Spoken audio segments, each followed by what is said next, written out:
Alors les gars, ben retrouvé la crise, on fait le point un peu, c'est ce qui ça se passe dans l'actualité de l'Inter, on sait voir les deux trois nouvelles qu'on a et qui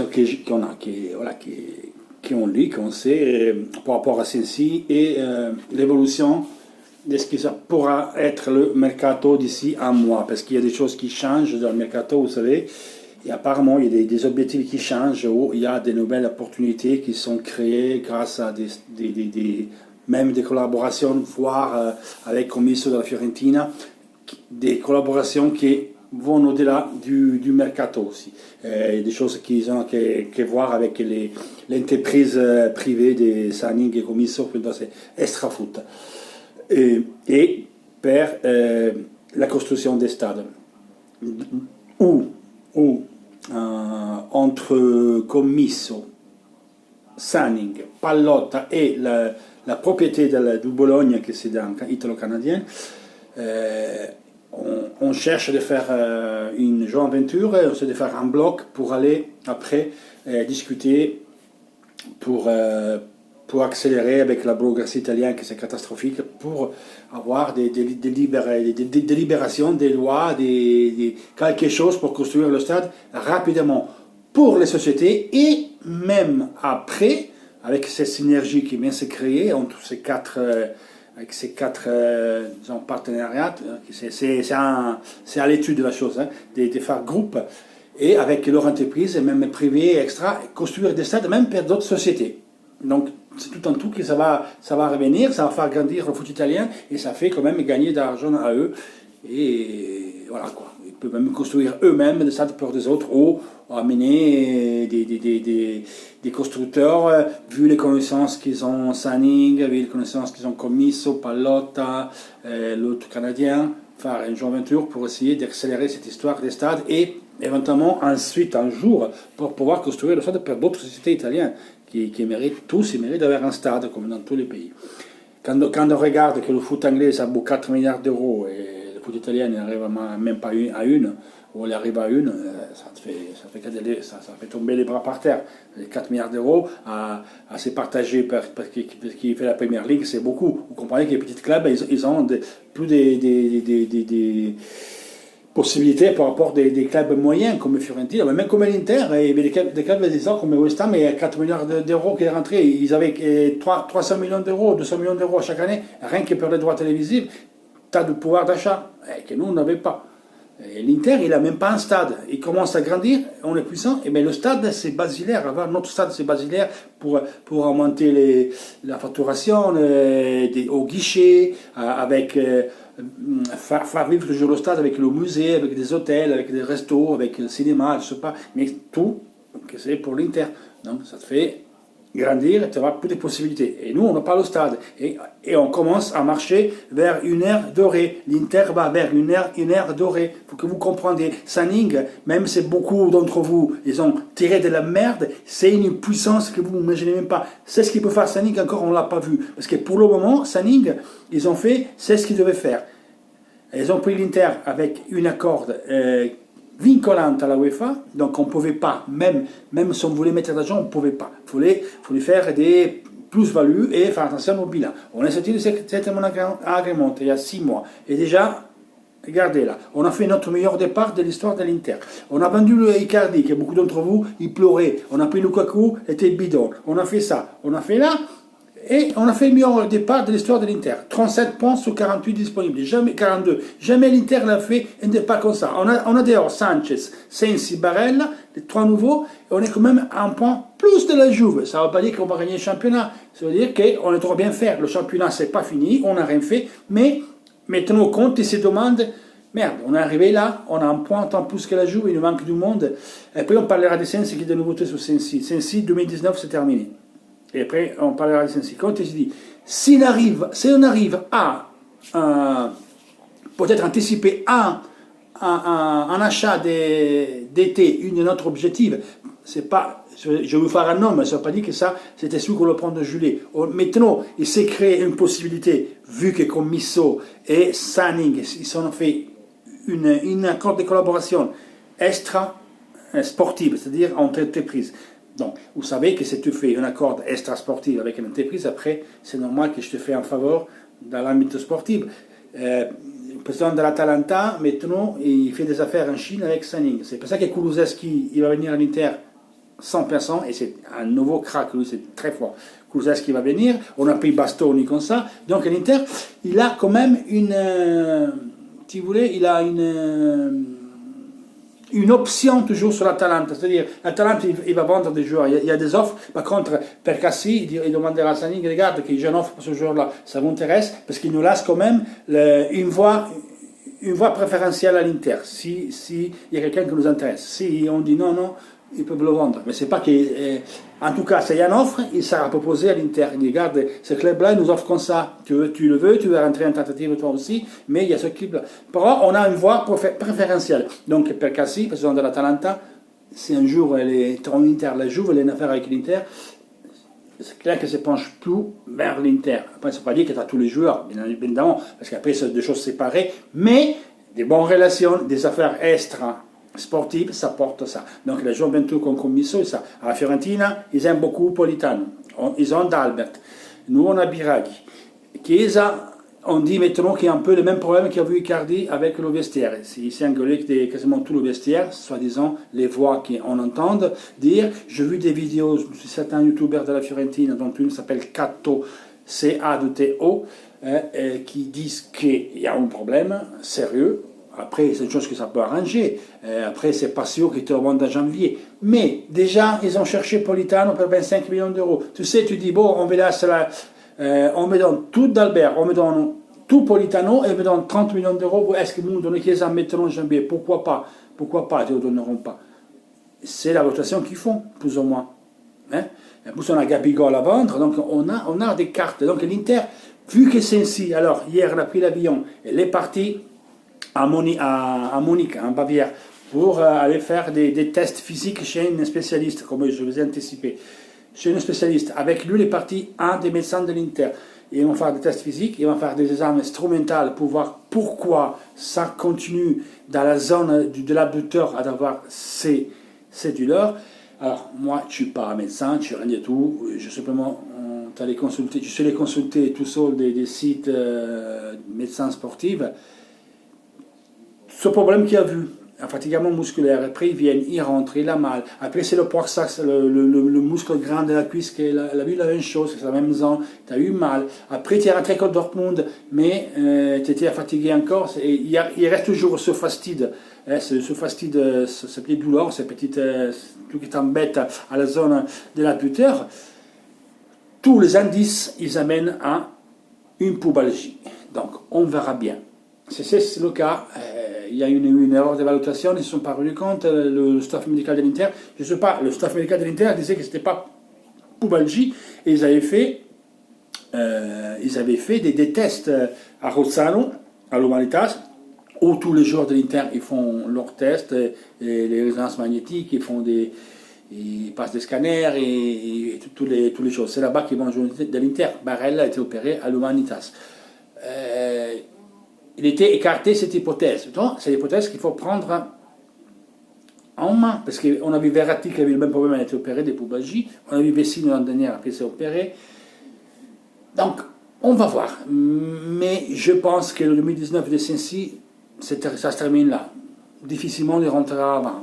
Moins qu'après, on ne sait pas encore, on n'a pas les résultats du test, les parties hier pour Munich. On va voir, c'est ce qu'il va nous dire.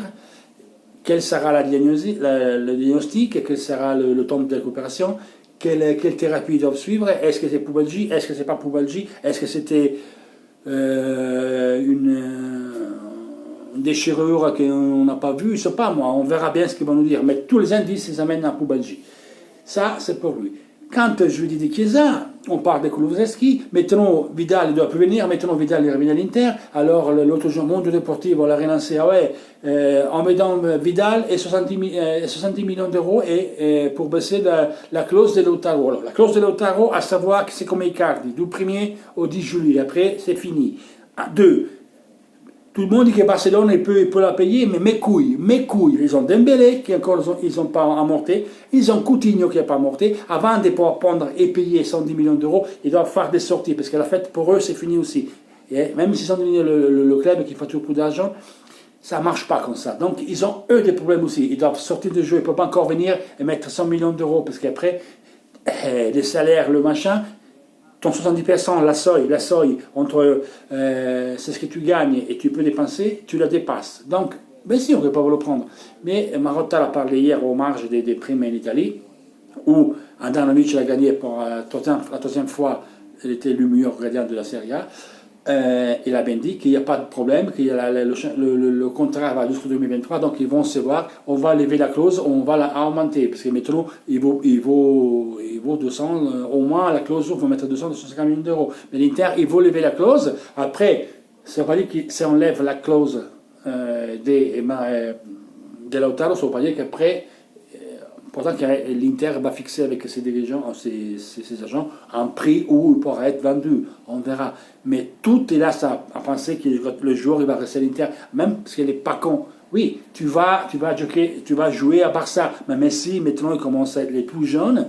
À l'Inter, tu fais beaucoup de buts, mais pourquoi tu utilises le boulot que fait Lukaku. Lukaku, c'est très important. Le jeu qui fait Lautaro, parce que Lautaro, il utilise très bien les mouvements. Regardez le mouvement sur le premier but des dimanches. Lukaku part sur le côté, ça mène deux joueurs, en tout cas, il ouvre un espace pour arriver et frapper. Il avait deux choix, faire une passe ou frapper. Comme Lukaku était parti, les trois défenseurs ils se sont écartés, il a vu la possibilité de frapper et il a marqué un but. Le deuxième but, c'est Lukaku qui va impressionner. Il arrive avec l'autre, je ne sais pas qui avait Vecino, il récupère un ballon, c'est lui qui donne la balle à Candreva, centre-but, le but qu'a fait faire à Lautaro, on l'a vu, le but qu'a fait Sensi Udinese, Sensi, superbe but, bravo, il a fait un superbe but, mais il y a vu le mouvement à couper l'air en deux, à l'aile supérieure poteau de Lukaku, donc lui il est rentré, il a utilisé ce mouvement parce qu'il a ramené comme un voire deux joueurs. Moi, tout le monde disait que Lukaku était bidon, voilà, pour vous, je vous conseille, vraiment, ou vous jouez tout le temps à FIFA 2020 et à Football Manager, et faites les jeux vidéo, après, le vrai foot, laissez tomber, allez voir Carling, parce que le vrai foot c'est ça aussi, c'est pas les statistiques que vous avez. Il faut comprendre ce qu'est le foot. Lukaku, c'est un joueur qui fait un travail exceptionnel. Ça fait beaucoup d'années, même pas que pour l'Inter, hein, que dans tout le foot italien. C'est dans les temps d'Ibrahimovic qu'on ne voit pas un joueur aussi déterminant pour le boulot qu'il fait pour l'équipe. Il fait monter l'équipe, il défend la balle, il presse, il marque des buts, il fait marquer des buts, il ouvre des espaces. Qu'est-ce qu'on me demandait plus un joueur? C'est ça le foot. C'est pas qu'il marquait des buts. Icardi, c'est un joueur qui l'attendait et finalisait le boulot d'une équipe entière. Lui et Lautaro, parce que Lautaro aussi s'est fait plus comme ça, ils défendent, ils vont casser. Lautaro, combien de ballons a récupéré en face de pressing? Lukaku, ils vont presser les adversaires. Ils sont chantes tous les deux. Et ce boulot-là ne le faisait pas Icardi. Icardi est là, il marque et c'est tout. Il finalise. Il est très fort, ok. Mais le foot s'est changé. L'Inter l'a fait un bond en avant avec Lukaku. Lautaro l'a fait un bond en avant parce que lui, un, il est très fort. Deux, il utilise le boulot de Lukaku. Voilà pourquoi Lukaku, c'est un joueur incroyable pour nous. Après, dans 2 ans, il va baisser, s'il n'est pas bien, il sera malheureux. Mais le boulot qu'il fait, c'est essentiel pour tout le monde. Pour notre équipe, tous les milieux de terrain, ils ont marqué l'Inter. Tous ils sont marqués. Il manque à Borca Valero, mais tous les autres ils sont marqués. Gagliardini, Vecino, Barella, Sensi, Brozo. Il manque à Borca Valero marqué. Tous ils sont marqués. Tous ils sont marqués. Après il a marqué D'Ambrosio, il a marqué De Vrij. Tout le monde y marque. Tout le monde y marque. On a beaucoup de marqueurs. Et Lukaku il marque. Lautaro il marque. Et il a marqué Sanchez, il manque Politano qui n'a pas marqué. Et Esposito, tout le monde y marque. Il marque le but de Skriniar, de Godin, ok, mais bon. Tout le monde il utilise le boulot qu'il fait. Donc il faut comprendre c'est quoi le foot. Il faut comprendre pourquoi on fait un bon. Parce que c'est important pour l'équipe. Hein. Mis à part le but, le boulot, le sacrifice que les deux font. Parce que Lautaro aussi se sacrifie. Mais Lautaro arrive aussi à gagner, à prendre beaucoup d'avantages sur le boulot que fait Lukaku. Parce qu'il est grand, parce que c'est costaud. Vous avez vu le but qu'il a fait faire à Lautaro, le premier aspect, il ne bouge pas, il ne bouscule pas. Et le mec, il te prend 2 défenseurs et te les occupe. Parce que c'est un jour, tu laisses Lautaro d'avant et tu mets 2 externes, des courses très fortes. Lautaro tout seul, il ne ferait pas comme on dit en Italie, le répart, il fait tout le répart d'attaque tout seul. Lukaku, tu le fais. Tu mets Lukaku là, un milieu qui bouge avec les deux externes, ouais, Chiesa et Kulusevski, et tu fais le boulot. Et il va te garder là deux au moins défenseurs sur lui, parce qu'il a un gabarit, un peu comme Ibra, un peu comme Vieri, quand on est en Italie, l'attaquante fait le repart da solo. C'est un attaquant qui fait le repart offensif tout seul, parce qu'il catalyse des joueurs, il oblige à être sur lui tout le temps. Tu ne peux pas te relancer, il a une force physique monstrueuse. Bien sûr, on peut pas demander de faire le truc à la Messi, mais l'importance de ce joueur, c'est celle-là. Vite fait, vous le comprenez, vite fait, vous faire une idée de c'est quoi le foot en réalité. Icardi, c'est une chose, il attend, il finalise le boulot de tous. Avec lui, tu peux faire d'autres choses. Lui fait le boulot, aide, il fait marquer, il marque, il ouvre des espaces pour tout le monde. Ça, c'est le foot. Donc, on restait tranquille sur Lautaro qui va rester, à mon avis, tout le monde il va rester. Maintenant, et le Maroc l'a dit, l'Inter est le meilleur joueur, il ne vendra pas. En plus, on a Icardi qui peut être racheté. On a Gabigol qui va être vendu et il y a plein d'offres sur lui. Il y a West Ham, il y a des offres il y a chacun il y a des équipes sous Gabigol, dont le Flamengo aussi. Donc lui, il va être repris. On a João Mario qui notamment il sera levé d'option. Quand Nainggolan, on va voir, ça va être levé d'option, c'est possible. Si dans l'opération, il va rentrer Nandes qui peut intéresser l'Inter pour le mois de juin. Mais Nandes, il est très fort, ceux qui sont plus de Boca. Et on verra Perisic, excusez-moi, de tous les gens qui sont dehors, le sûr d'avoir moins de possibilité d'être avec l'option levée, c'est Perisic. Donc on a déjà quand même 120 millions qui arrivent dans ces trois jeux que je vous dis. Après, s'il y a un Angola et un Perisic, ça fait 150 millions d'euros. Donc on n'a pas besoin de les vendre pour notre bilan. On aura ça aussi. Donc l'Inter est sorti du 7e management. Dans les 3 prochains exercices, il faut rester toujours dans les moins de 30 millions. Ça, c'est une chose que vous sachez. Par contre, en vendant des cartes et comme ça, déjà, tu as de l'argent y mettre. Après, c'est ce que tu rajoutes après, c'est un plus. Donc, après, c'est normal qu'il y aura toujours des plus-values. Mais, voilà, on a plus l'eau à la gorge et notre facturation va augmenter. Imaginez-vous quand on aura un stade, c'est ce que ça va venir. Les gars, c'est ce que je voulais vous dire. Dites-moi ce que vous pensez. Like et abonnez-vous à la chaîne, activez la cloche pour voir les infos, regarder les vidéos et commenter aussi, parce qu'il n'y a pas beaucoup de commentaires en ce moment. Ciao, à toujours Forza Inter.